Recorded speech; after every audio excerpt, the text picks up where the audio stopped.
Mas então vamos de Conclave? Vamos falar de Conclave. O que você achou de Conclave? Por favor, começa você do Conclave. Cara, então, eu não desgostei do filme, eu gostei. Não, também não. Eu gostei do filme. Inclusive, eu acho que o ponto alto do filme não é nem a dinâmica interna dos padres, apesar de ser um dos pontos chaves do filme, evidente, é o tema central. Mas eu gostei muito, especificamente, da personagem da Isabella Rossellini, que inclusive está indicada a melhor atriz coadjuvante. A presença dela, apesar de ter pouco tempo de tela, o que é curioso, inclusive, a indicação dela com tanto pouco tempo de tela, estar ali e não estar indicada, por exemplo, atrizes com muito mais tempo de tela, como a Elizabeth Qualley, por exemplo, por Substância. Não, é Margaret Qualley. Margaret Qualley. Elizabeth é o nome personagem da outra. Mas não está indicada. Tu fez um monstro Elizabeth Sue 2.0. Pois é, exatamente. Mas eu fiquei surpreso, surpreso positivamente, porque é isso, apesar de pouco tempo de tela, ela tá maravilhosa no filme, né? Sim. E é uma personagem-chave do filme também. É uma personagem-chave que cria um determinado conflito específico na trama do filme, que faz o filme andar de um lugar que ele começava a ficar parado, né? Sim. Porque o filme ele vai se construindo por atos muito bem estabelecidos pela própria dinâmica do conclave. Até pelo lettering que aparece na tela, né? Dia 1, dia 2, dia 3. Dia 2. E aí chega um momento que o filme vai ficando repetitivo nessa lógica e é preciso que aconteça alguma coisa que vá mudar essa dinâmica. E a personagem da Elizabeth aí, tá vendo? Da Rossellini tem essa função narrativa muito específica pra fazer a coisa movimentar pra um outro lado e não deixar que o filme caia numa mesmice muito... que já vinha se estabelecendo até ali, né? Então, eu acho um pouco disso. E mais do que isso, eu acho que é um filme que se estrutura sob uma condição onde a gente sabe que aquilo tudo vai ter que terminar com um plot twist. Né?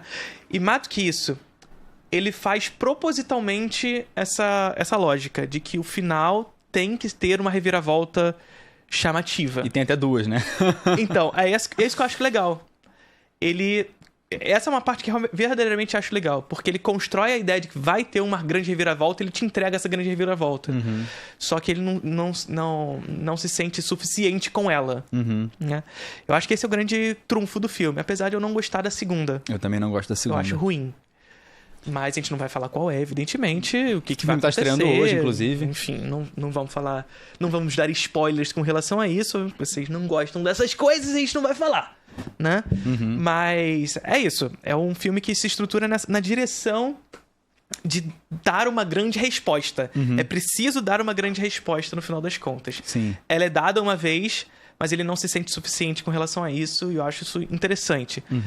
A solução que é dada pra segunda, eu acho que é muito naquela direção, tipo assim, vamos fazer uma coisa que é grande absurdo, né?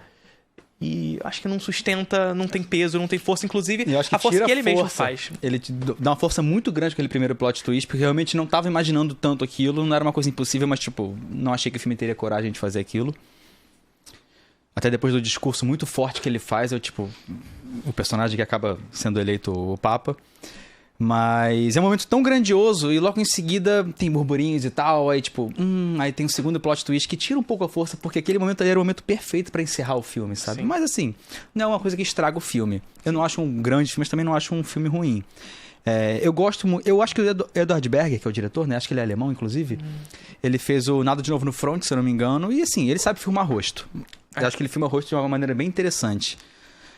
Não comparando, claro, mas acho que ele se inspira muito no Dreyer, por exemplo. O Dreyer é um dos maiores editores de todos os tempos, e ele é o cara que tá começando agora, por favor, deixando isso claro. Mas eu não gosto de Nada de Novo no Front, eu acho que é um filme que, apesar dele saber filmar rosto, ele tá explorando muito o sofrimento dos soldados ali na guerra, eu não acho tão legal. Mas nesse filme eu acho que ele foi bem, eu acho que ele consegue usar muito bem o rosto do Ralph Fiennes, o rosto daquele cara que faz o cardeal, que é facho abertamente. O próprio personagem do Stanley Tucci, que é o parceiro do Ralph Fiennes, é muito interessante. Só que eu acho que o filme vai caindo um pouco numa narrativa meio episódica, sabe? E tem uma hora que parece uma série da HBO que me incomoda, sabe?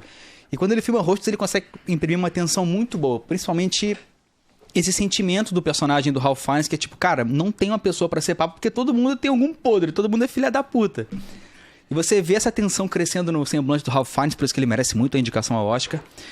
Mas quando ele abre o plano, vai ter um diálogo, um confrontamento dele com alguém, personagem do John Lithgow. Tipo, aí ele abre o plano, tá me dizendo nada. Parece realmente uma série de TV, porque é um plano contra plano com um cenário oco, opaco, que não diz nada, que às vezes é borrado, tá sem foco. Então, acho que o filme perde um pouco de força visual nesse sentido. Mas ainda acho que é um filme legal, sabe? Eu recomendaria as pessoas assistirem esse filme. A parada do rosto que você trouxe é interessante e a gente pode até, pra não usar o Dreyer nisso, porque é pesado, né? É pesado. A gente pode usar o Spielberg mesmo. Pode a maneira ser, como o pode ser. Spielberg filma rosto. Porque eu acho que ele almeja mais o Dreyer. Não, sim, lógico. Mas ele tá muito longe do que o Dreyer é um dos maiores diretores de todos os tempos. Claro, gente. mas assim, também não vamos falar que isso é um problema do filme, porque, porra, pra tu fazer Dreyer não é qualquer coisa, né? Não, ninguém vivo conseguiria. Talvez. Afirmações fortes. Mas porra. Não chega a ser forte, porque É um dos maiores cineastas de todos os Dreyer, tempos. é isso. É um cara muito, muito único. Uhum. E assim, é muito a gente pensar o Dreyer como influência do que como uma tentativa de replicar. Sim, né? sim. É disso que a gente tá falando aqui também. Mas é isso, é um filme que ele vai se estruturar nessa narrativa episódica, como você disse, e chega um momento em que ele parece que vai perder força, né? Uhum. Justamente por conta dessa repetição que se constrói. Apesar de a gente saber que é necessária essa repetição até para construir a dinâmica política em torno do negócio, e isso eu acho interessante realmente no filme, como ele vai nos descolando de uma fé dentro daquele negócio, porque é um conclave, né? É a decisão do Papa. A decisão do Papa, teoricamente, deveria ser um momento santo, um momento sagrado. E a gente vai descobrindo que, na verdade, aquilo ali é muito terreno. É muito pouco sagrado, no final das contas, para aquela dinâmica ali. É claro que, pra galera que acredita, evidente, aquilo ali é um momento sagrado e importante, né? Mas como ele vai colocar a gente dentro daquele lugar que é fechado, que é sufocante até. É sufocante e quero dizer assim, é inacessível.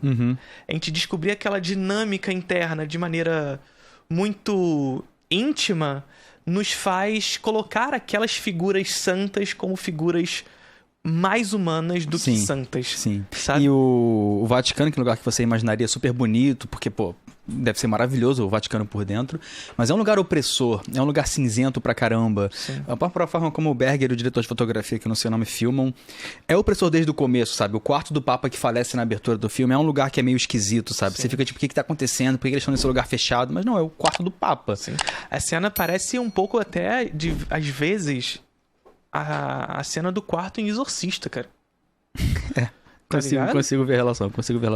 Mas, novamente, Exorcista também é muito melhor do que Conclave. Sim. Calma, é só no sentido de...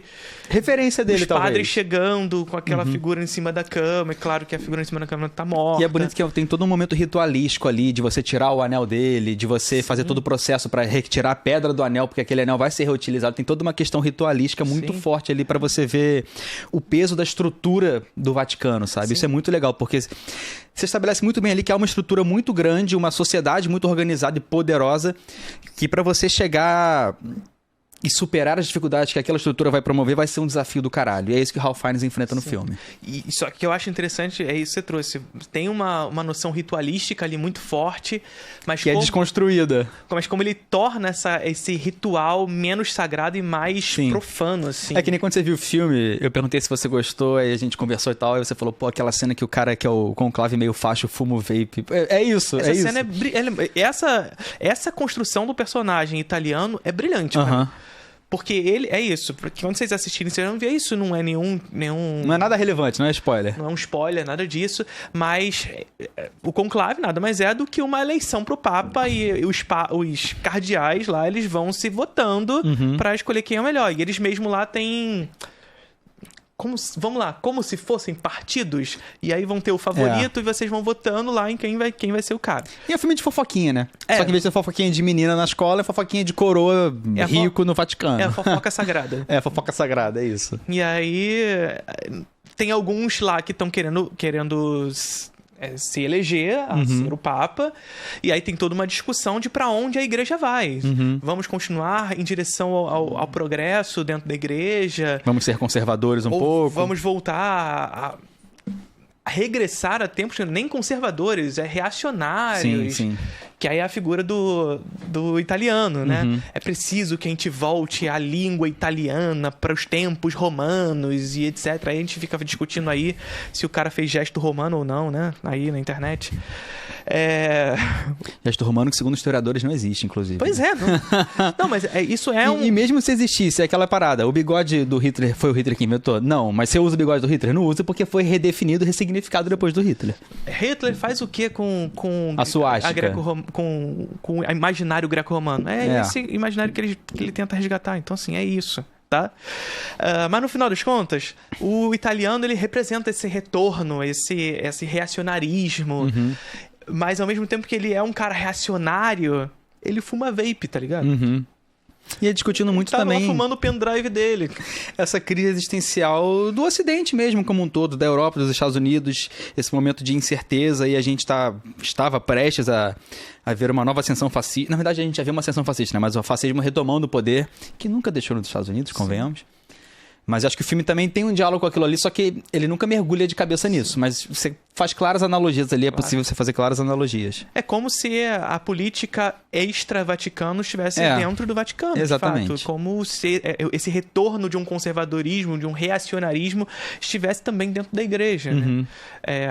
O último Papa eleito, o Papa Francisco, como um Papa que é considerado um Papa muito mais progressista, e essa igreja indo nessa direção, e a necessidade, depois da eleição de algumas figuras reacionárias pelo mundo, desse retorno a esse imaginário greco-romano, que é uma imaginação, diga-se de passagem, muito bem estabelecida dentro do imaginário fascista.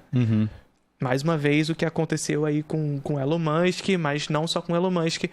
Desde sempre, quando a gente fala sobre o fascismo, esse imaginário sobre a Grécia Antiga, sobre a Roma Antiga, melhor dizendo, retorna. Né? Mas é isso. É um filme que eu acho interessante nessa concepção de conseguir estabelecer o sagrado numa esfera profana. De trazer o sagrado para uma esfera política, sobretudo. Fica cansativo em determinado momento, mas a personagem da Rossellini, ela dá esse gás muito importante pro filme para ir numa direção que ele já vinha se construindo até pela dinâmica da própria votação, né? A gente via aos poucos crescendo um personagem específico ali na votação, de maneira muito... Tímida, mas a gente sentia, opa, vai ter coisa aqui. Vai ter coisa aqui. E a coisa vem. A surpresa vem. Mas ela não é suficiente, ela precisa entregar outra. Que é legal, mas a escolha não é interessante. Eu não acho legal, não. Essa segunda reviravolta eu digo assim, a escolha por ter essa segunda reviravolta é interessante. Porque é uma coisa meio... de novo, eu trazendo outro personagem que é muito, muito pesado pra história. É meio Murnau. Caralho, a gente vai ser muito cancelado, mano. Então, meio Murnau, não no sentido formal, estilístico, pelo amor de Deus, mas nessa necessidade de entregar uma nova reviravolta para aquilo que vinha se construindo, sabe?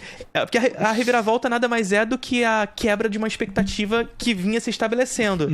E aí, quando você dá a resposta para a reviravolta, você apazigua o ânimo daquele que esperava a reviravolta. E aí, quando vem a segunda, tu pega de surpresa real. Então, isso eu acho interessante. A solução para a segunda reviravolta que eu não acho interessante. Mas ter a segunda... E como ele construiu a direção para a segunda... Até porque o filme tá numa crescente de acontecimentos, aí para ter um diálogo extenso, que é só dois caras conversando e explicando coisa um pro outro, sabe? Aí acho anticlimático. Sim, quebra um pouco o clima. Apesar do último plano do filme achar bom. Tu lembra? Sim. Na janela, olhando pra baixo. Sim, eu acho eu gosto. Um plano que é de cima pra baixo, mas fechado. Tem uma coisa meio divina de quem olha de cima pra baixo, mas ainda assim ali, dentro daquele cubículo fechado de onde aqueles personagens não podem sair. Esses personagens que falam sobre o mundo, mas que no final das contas... Não tem contato nenhum com o mundo, eles estão muito isolados ali, né? Pois é. É um bom filme. É um filme ok. É isso. Bom filme pra mim é forte. O quê? Bom filme de 2 estrelas também? Não, 2,5. 2,5 pra mim tá bom, pô. 2,5 é um filme que, tipo, pode assistir de boa. Vai em frente. Aí. 2 estrelas e meio. Eu só não recomendo 1,5 pra baixo. Eu não sei quantos ainda que eu... Estrelinha, eu não sei quantos eu vou dar ainda. A gente vai postar o texto mais tarde no Letterboxd, eu e ele, sigam a gente. Na verdade, eu nem tenho texto de Conclave ainda. Eu tenho do escrevi Anora. O Anora também tem. Mas eu não tenho de Conclave, não. E o que você achou do Conclave? Manda aí perguntas no chat, mensagens. Por favor, quero saber a sua opinião sobre o Conclave aí. Não manda spoiler, não, porque é um filme que funciona por isso. Também por isso. Então não vai mandar spoiler porque a galera vai ficar puta aqui.